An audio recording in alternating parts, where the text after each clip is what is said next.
జంతువులు కానీ ప్రకృతిలో ఉన్న చెట్టులు పుట్టలు లతలు అలలు ఏవైతే ఉన్నాయో అవి అన్నీ కూడా మనకి అనుగ్రహం కలుగుతుంది. దానికి అధిదేవతే భువనేశ్వరి దేవి. ఇంత ఉంది భువనేశ్వరి దేవుడు. ఆమె మూలమంత్రంతో మనం ఇప్పుడు హోమం చేసుకోబోతున్నాం. అలాంటి ఆమె శ్రీచక్ర స్వరూపిణి భువనేశ్వరి దేవి.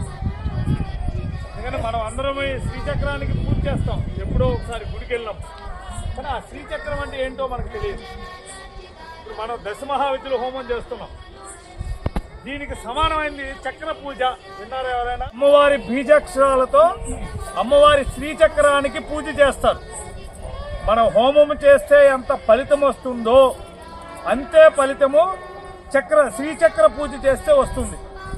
అది అందరూ చేయరు.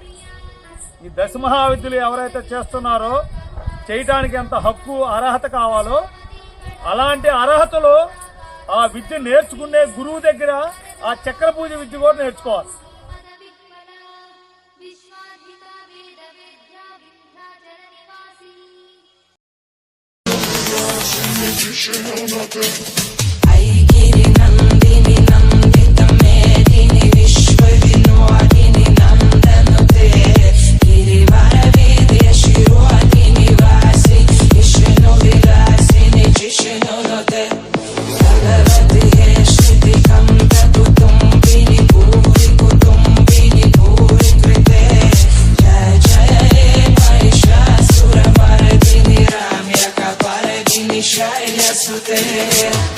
शक्ति संपुट मौक्तिका पुरुषार्थ प्रदा पूर्णा भोगिनी भुवनेश्वरी अंबिका नादि निधना हरिब्रह्मेन्द्र सेविता नारायणी नाद रूपा नाम रूप विवर्जिता ह्रींकारी ह्रीमती हृद्या हेयोपाध्येय वर्जिता राजराजार्चिता राज्ञी रम्या राधीवलोचना रंजनी रमणीरस्य रणकिणी मेखला रमा राकेन्दु वदना रतिरूपा रतिप्रिया।